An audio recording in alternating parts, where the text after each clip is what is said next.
गोपाल जी, सबसे पहले तो मैं एक घटना के बारे में आपसे जानकारी चाहूँगा, क्योंकि आप ही के जवारामगढ़ में आज से 2 दिन पहले एक ऐसी घटना घटित हुई जिसने पूरी मानवता को शर्मसार कर दिया, जहाँ एक पिता ने अपने ही बेटे को बोरवेल में डाल दिया। इस घटना को किस तरह देख रहे हैं आप? ये जवारामगढ़ का 148 हाईवे जो मनोहरपुर से दौसा जाता है, और वो एक ऐसा हाईवे है, शायद वो लगता है कि मौत का हाईवे है, क्योंकि आए दिन इंसानों की जानें जा रही वहाँ पे। उसको लेकर क्या कुछ सुधार किए जा रहे हैं? गोपाल जी, आप आज की सरकार पर 148 हाईवे को लेकर आरोप लगा रहे हैं, लेकिन 2018 से और 2023 तक आप सरकार का हिस्सा रहे, आप जवारामगढ़ से विधायक थे। उस समय इस हाईवे में क्या सुधार किए गए? देखिए, कृत्रिम बारिश का हम भी इस बारे में सुन रहे हैं और जनता में भी एक ये ढिंढोरा पीट रहे हैं। अभी आप लोगों ने देखा होगा कि सुबह सुबह का वक्त है। मेरे साथ जवारामगढ़ के पूर्व विधायक गोपाल मीणा है, जो 2 बार जवारामगढ़ विधानसभा से विधायक रहे। गोपाल जी, सबसे पहले तो मैं एक घटना के बारे में आपसे जानकारी चाहूँगा, क्योंकि आप ही के जवारामगढ़ में आज से 2 दिन पहले एक ऐसी घटना घटित हुई जिसने पूरी मानवता को शर्मसार कर दिया, जहाँ एक पिता ने अपने ही बेटे को बोरवेल में डाल दिया। इस घटना को किस तरह देख रहे हैं आप? क्योंकि ये जवारामगढ़ के हिसाब से मुझे लगता है पहली ऐसी घटना होगी है। बिल्कुल सही है, ऐसी घटना पहली बार मैं भी सुना, बता लगा कि बहुत ही गलत हुआ है और ये निंदनीय घटना है। इस घटना से एक तो प्रशासन को सबक लेना चाहिए। तमाम जो हमारे क्षेत्र के अंदर बोरवेल हैं उनको बंद करवाना चाहिए, ताकि आगे ऐसी घटना को अंजाम नहीं मिल सके। इस घटना से ये होता है कि उसका पिताजी, पता लगा है कि उसका पिताजी नशा करता था, बीबी को पीट के निकाल दिया और बाद में ये पता लगा कि उसके बेटे को भी उन्होंने बोरवेल में डाल दिया। अब वो किस तरह से डाला, अब उसका पोस्टमार्टम होगा, उसके बाद में ही इस चीज़ का खुलासा हो पाएगा। लेकिन मुझे जानकारी जहाँ तक मिली है, जहाँ तक ये है कि वो पिताजी ने खुद ने उसको बोरवेल में डाला है। पिछले साल दिसंबर महीने में आर्यन मीणा दौसा में बोरवेल में गिरा, चेतना चौधरी कोटपुतली के बोरवेल में गिरी। उससे प्रशासन ने क्या सीख ली? क्या उसके बाद कुछ बोरवेल ढक पाई? सरकार और प्रशासन इसको पूर्ण रूप से ध्यान नहीं दे रहे हैं, जबकि इनको ध्यान देना चाहिए। ऐसी घटनाएं बार बार हो रही है, ये हमारे लिए और जनता के लिए बहुत दुखदाई है, क्योंकि घटनाएं बार बार इस घटनाओं को अंजाम दे रहे हैं। कभी बोरवेल में बच्चा गिरता है, कभी कोई जानवर गिरता है, कभी और कुछ होता है। तो इन चीज़ों से, सबसे तमाम चीज़ों को देखते हुए प्रशासन को हरकत में आना चाहिए और प्रशासन को इन पर तुरंत कार्रवाई करनी चाहिए, ताकि आगे ऐसी घटनाएं नहीं घटित हो। गोपाल जी, एक दूसरा बड़ा मुद्दा है आपके जवारामगढ़ का 148 हाईवे जो मनोहरपुर से दौसा जाता है, और वो एक ऐसा हाईवे है, शायद वो लगता है कि मौत का हाईवे है, क्योंकि आए दिन इंसानों की जानें जा रही वहाँ पे। उसको लेकर क्या कुछ सुधार किए जा रहे हैं? पहले भी हमने इस पे धरना प्रदर्शन कर चुके हैं। हमारे जो दौसा के सांसद हैं मुरारी लाल जी, वो भी उस धरने में आए थे और उन्होंने गडकरी से भी मिलके सरकार को अवगत करवाया है और हम सब लोग लगातार इसमें लगे हुए हैं, लेकिन सरकार को अभी तक इसका कोई ध्यान नहीं दिया है। मेरे को यही कहना है कि जल्दी से जल्दी सरकार को इस रोड को 4 लाइन करना चाहिए, ताकि ये जो रोड एक बदनाम हो चुका कि ये लोगों की जान लेने जा रहा है। लोगों को बार बार यहाँ पे एक्सीडेंट हो रहे हैं, कभी 4 मर रहे हैं, कभी 2 मर रहे हैं, कभी 5 मर रहे हैं, और बड़ा हादसा होता है। जब भी होता है तो बड़ा हादसा होता है। इस हादसा को रोकने के लिए सरकार इनको तुरंत ध्यान देना चाहिए। आगे भी हम इसमें आंदोलन करने की कई बार बात करें, और लगातार इस घटनाएं होने के बावजूद अब या तो सरकार सुन ले, नहीं तो हम इस रोड पर दोबारा से धरना प्रदर्शन करेंगे, ताकि जनता को राहत मिल सके। जो लोग जान यहाँ पे गंवाए हैं, जिनके बेटे गए हैं, किसी की बेटी गई है, किसी की माँ गई है, किसी की औरत गई है, ये तमाम चीज़ें हैं। ये होती है तो बड़ा दुख और दर्द होता है। इस दुख दर्द को सरकार को समझना चाहिए और सरकार को तुरंत इस पर निर्णय लेकर और 4 लाइन रोड बनाना चाहिए। गोपाल जी, आप आज की सरकार पर 148 हाईवे को लेकर आरोप लगा रहे हैं, लेकिन 2018 से और 2023 तक आप सरकार का हिस्सा रहे, आप जवारामगढ़ से विधायक थे। उस समय इस हाईवे में क्या सुधार किए गए? बिल्कुल, जब हमारी सरकार थी, लेकिन केंद्र में भारतीय जनता पार्टी की सरकार थी, वो इस पर कोई ध्यान नहीं दिया, क्योंकि जब ये रोड बंद पड़ा था तो उस समय इसमें एनओसी लेने का काम, जहाँ रुका हुआ रोड था उसमें एनओसी लेने का काम हमारी सरकार में हमने करवाया, और आज ये रोड बना है तो उस एनओसी की वजह से, जो फॉरेस्ट में एनओसी आई है उसकी वजह से बना है। लेकिन इन लोगों ने जब ये रोड बन रहा था उस समय इसको 4 लाइन करके और रोड बनाना चाहिए, क्योंकि हमारे जो तत्कालीन सांसद थे उन्होंने ये कहा था कि इसको 4 लाइन रोड बनाएंगे, लेकिन वो आज तक, वो सांसद भी आगे चले गए और अब हमारी राजस्थान सरकार में मंत्री हैं, लेकिन वो इस रोड को 4 लाइन नहीं करा पाए। लेकिन हमारी जब सरकार आएगी निश्चित रूप से इस रोड को हम 4 लाइन कराएंगे। अब आपके जवारामगढ़ से जुड़ा हुआ एक ऐसा सवाल है जिसको लेकर के पूरी भारतीय जनता पार्टी बढ़ चढ़ के रोज मीडिया डिबेट्स में जा रही है और कह रहे हैं कि पहली बार हम देश में ऐसा काम करने जा रहे हैं जहाँ कृत्रिम बारिश, जहाँ जवारामगढ़ बांध में होने वाली है। तो उसको कैसे देखते हैं? क्या एक बार कृत्रिम बारिश हो जाने से पूरे जवारामगढ़ या आसपास के जो विधानसभा क्षेत्र है जिनकी प्यास बुझाने की बात कही जा रही है, तो वो हो पाएगी संभव? देखिए, कृत्रिम बारिश का हम भी इस बारे में सुन रहे हैं और जनता में भी एक ये ढिंढोरा पीट रहे हैं। अभी आप लोगों ने देखा होगा कि जो इस बांध को खुदाई का काम ये लोग करने की बात कर रहे थे, उसमें कोई खुदाई नहीं हो पाई। ये केवल एक ढिंढोरा पीट रहे हैं कि हम ये से कर देंगे, इसको बांध को भर देंगे, लेकिन जब तक बांध नहीं भरेगा जब तक जनता को विश्वास नहीं होगा। और ये पहले तो 30 जुलाई की बात कर रहे थे कि हम 30 जुलाई को कृत्रिम बारिश कराएंगे और बांध को भर देंगे। ऐसा थोड़ी होता है, ऐसा होगा तो ये एक अचंभे की बात है कि एक दिन में कोई बांध भरने वाला है नहीं, क्योंकि बहुत बड़ा इसका एरिया है और जमारामगढ़ बांध भरता है तो आम जनता को इसका फ़ायदा होता है। लेकिन ये सरकार किस तरीके से, कहीं अमेरिका की कोई कंपनी लेके आए हैं, उनसे बारिश करवाने की बात कर रहे हैं, सोडियम क्लोराइड का केमिकल इस पर छोड़कर, और जो बांध में जो पानी गिराने की बात कर रहे हैं, बादल फाड़ने की बात कर रहे हैं। ये बातें केवल कहने में लग रही है। अभी हम भी सुन ही रहे हैं कि पहले कृत्रिम बारिश किस तरीके से ये लोग यहाँ पे कराएंगे, ये तो अब आने वाला वक्त ही बताएगा।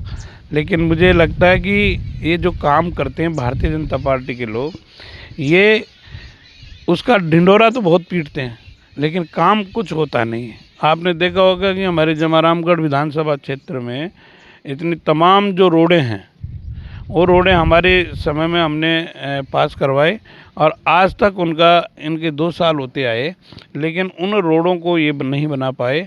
जो एनओसी की जो प्रक्रिया थी, पहले रोड पास होता है उसके बाद में ही एनओसी हो पाती है, और उस रोड को हमने पास करवाया और फिर इसमें एनओसी की जो लाने की प्रक्रिया है वो हमने पूर्ण करवा दी थी।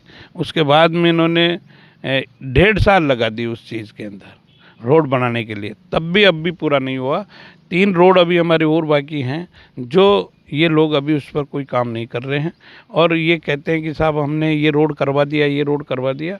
हमने तमाम जो मिसिंग लिंक के रोड हैं, 20 करोड़ के रोड हमने उस समय पास करवा के कुछ रोड बन चुके थे उसमें आधे, लेकिन अभी भी आधे रोड वहाँ पे बचे हुए हैं जो ये लोग कर नहीं पा रहे हैं। ये सरकार केवल अखबारों में, मीडिया में, सोशल मीडिया में, इनमें चलने के अलावा ये धरातल पे कुछ काम नहीं कर रहे हैं। आपने देखा होगा कि जमारामगढ़ में लूटपाट हो रही है। अभी भी मैंने एक समाचार सुना कि जमारामगढ़ जो एक पेट्रोल पंप पर 5 लोग आते हैं और उन पेट्रोल पंप के लोगों जो गार्ड हैं उन गार्डों को पीट के चले जाते हैं। तो ये घटनाएं आप देखो, कानून व्यवस्था किस तरह से चरमरा रही है, ये आप खुद समझ सकते हैं। और इसके अलावा जो काम कर रहे हैं और जिस प्रकार से ये लोग अपनी बात रखते हैं, मैं समझता हूँ कि आज जो कानून व्यवस्था है वो भी चरमराई हुई है। आज इनका जो विकास का काम है वो भी नहीं कर पा रहे हैं। जो रामगढ़ बांध की बात आप बार बार कर रहे हो, मैं तो यही कहना चाहूँगा कि जो रामगढ़ बांध का जो काम इन लोगों ने 3 करोड़ रुपए पास कराने की बात करी थी, मैं समझता हूँ कि वहाँ हमारे जो मुख्यमंत्री हैं उनकी होटल है, उसको चमकाने के लिए और उसके लिए ये लोग काम कर रहे हैं। बाकी इसमें कोई ज़्यादा मेरे को दम लग नहीं रही है। तो ये चीज़ें ये लोग खुद के लिए करते हैं, न कि जनता के लिए कर रहे हैं।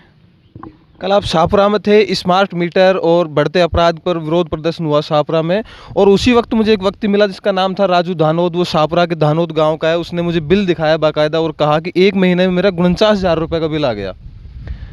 तो क्या स्मार्ट मीटर राजस्थान के गरीबों के लिए सही साबित हो पाएगी?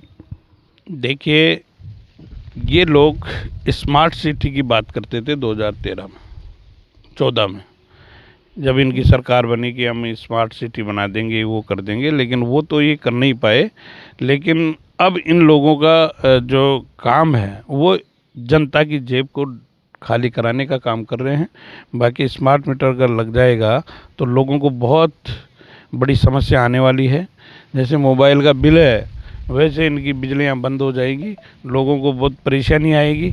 ये कोई विपक्ष का मुद्दा नहीं, ये आम जन का मुद्दा है। आप लोगों ने कल देखा होगा कि छापरा में जो जयपुर जिला देहात कांग्रेस कमेटी की तरफ से जो धरना प्रदर्शन किया गया, उसमें लोग अपने आप चल के आ रहे थे इतनी बड़ी भीड़ के साथ में, क्योंकि उनको पता है कि अगर स्मार्ट मीटर लग जाएगा तो उन लोगों की जो जेबें हैं, उनको जो गरीब लोग हैं, वो जो हमारी सरकार ने उनको बिजली फ्री दे रहे थे गरीब लोगों को, वो उनको नहीं मिल पाएगी। और सभी जो आम जन है, गरीब आदमी है, वो बड़े दुखी हो रहे हैं।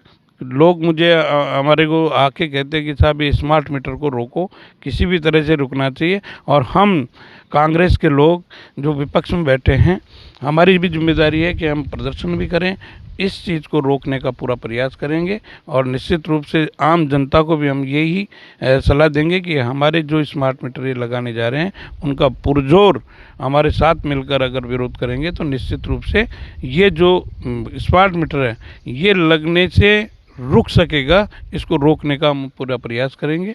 हमारे को चाहे प्रदर्शन करना पड़ेगा, चाहे जिले पे करा है, फिर हमारे को विधानसभा स्तर पर करेंगे, ब्लॉक स्तर पर करेंगे, मंडल स्तर पर करेंगे, हर जगह इस बात को जाकर और हम धरना प्रदर्शन भी करेंगे, इसका विरोध करेंगे, ताकि सरकार की नींद खुल सके, आम आदमी को इसकी राहत मिल सके कि स्मार्ट मीटर नहीं लग सके। क्योंकि हमने जो हमारी सरकार ने जो योजनाएं दी है, उन योजनाओं को तो ये बंद कर रहे हैं। आम जन को, जैसे कर्मचारी थे, RGHS जो योजना है, उसमें इन्होंने बंद करने का काम किया। उसमें अब आर्ज कर्मचारी जाता है वहाँ इलाज कराने के लिए, वो भटक रहा है, उसका इलाज नहीं हो पा रहा है, उनको दिक्कत आ रही है। ये तमाम चीज़ें हैं जिससे लोगों को फ़ायदा नहीं मिल रहा है, इससे परेशानी उनको हो रही है। जो हमारा ये जो जिस प्रकार से कानून व्यवस्था की बात अभी मैंने की थी, तो कानून व्यवस्था में भी इसी तरीके से इन लोगों ने आज जगह जगह जो घटनाएं हो रही हैं, ये बड़ी दुखदायी घटनाएं हैं। इससे सरकार को सबक लेना चाहिए, उनकी नींद खुलनी चाहिए, ताकि ऐसी कोई घटनाएं आगे नहीं हो। अभी मैंने 3:30 बजे रात को कल तो हम प्रदर्शन करके आया, जमारामगढ़ में 5 गुंडे आके और पेट्रोल पंप पर उनको पीट के चले गए। पहले वो कोई आए थे डीजल भराने के लिए, और डीजल भरा के पैसे नहीं दे के गए। रात को आए, फिर उन्होंने पहचान लिया उन लोगों को, और पहचान कर और उनको रोका, तो उन लोगों ने उन पर लाठियाँ बरसा दी। बाकायदा वीडियो में आ रही है, बाकायदा CCTV कैमरे में आ रही है। तो ये घटनाएं होना एक इस सरकार को ही दर्शाता है कि कानून व्यवस्था बिल्कुल लचर हो चुकी है, कमज़ोर हो चुकी है। इसके ऊपर पूरा कंट्रोल होना चाहिए, ताकि आम जनता को ऐसी कोई घटनाएं नहीं हो पाए। एक आखिरी सवाल मैं आपसे कर लेता हूं। भजन लाल जी की सरकार अब राजस्थान में तकरीबन 2 साल पूरे करने को है, तो इस 2 साल के कामकाज को आप किस तरह देखते हैं? क्या विपक्ष उनके कामकाज से संतुष्ट है? क्या जनता के हित में कुछ काम हो पाए हैं? अभी तक तो हमारे को कोई सरकार का काम दिख नहीं रहा है। कोई न तो गाँवों में काम दिख रहा है, न कोई शहरों में काम दिख रहा है। ये काम जरूर कर रहे हैं कि हमारी योजनाएं हैं, जैसे चिरंजीवी योजना है, आम जनता को, गरीब लोगों को फ़ायदा उसका मिल रहा था। उस योजनाओं को इन्होंने बंद करके जो आम जनता जो जाकर, चाहे कोई प्राइवेट बड़ा से बड़ा हॉस्पिटल हो, उसमें जाके इलाज करा के आता था, आज वही समस्या सबके सामने हो गई। ये बहुत बड़ी जो राहत दी थी हमारी सरकार ने, गहलोत सरकार ने, वो जो चीज़ है उस चीज़ को इन लोगों ने बंद करके, उस योजना को बंद करके, ये इनकी मानसिकता दर्शाती है कि गरीब और आम किसान आदमी को जिस प्रकार से इन्होंने कमज़ोर करने की कोशिश की है, उनको दुख देने की कोशिश की है। मैं समझता हूँ कि आने वाले समय में ये जनता, पंचायत राज के चुनाव हो रहे हैं, नगर निकायों के चुनाव हो रहे हैं, उसमें देख लेना आपको कि जनता इनको भगा देगी और इनको एक एक करके इनको घुसने नहीं देगी। ये स्थितियां पैदा हो रही है राजस्थान, पूरे राजस्थान के अंदर। और इनके जो एमएलए, एमपी, इनको पता लग जाएगा कि हम योजनाएं बंद करके कांग्रेस की जो आम जनता को फ़ायदा देने वाली योजनाओं को बंद करे हैं, उसका कितना विरोध इनको झेलना पड़ेगा आने वाले समय में। ये सरकार तो आने वाली वैसे भी नहीं है, क्योंकि इस सरकार में कुछ करने का जज्बा नहीं है। भजन लाल जी की तो स्थिति देख ली होगी, क्योंकि उन्होंने तो पर्ची की सरकार है, पर्ची से आए हैं और पर्ची के हिसाब से वो भाषण देते हैं, पर्ची के हिसाब से बात करते हैं, पर्ची के हिसाब से इन्होंने विकास करेंगे, पर्चियों में विकास करेंगे, बाकी आम जनता तक, धरातल तक इनका कोई विकास नहीं गया। चलिए, ये हमारे साथ थे जवारामगढ़ के पूर्व विधायक, बेहद दिलचस्प इंसान गोपाल मीणा जी। आप देख रहे हैं लोकतंत्र न्यूज़ 24। मैं अजीत यादव। जय हिंद, जय भारत।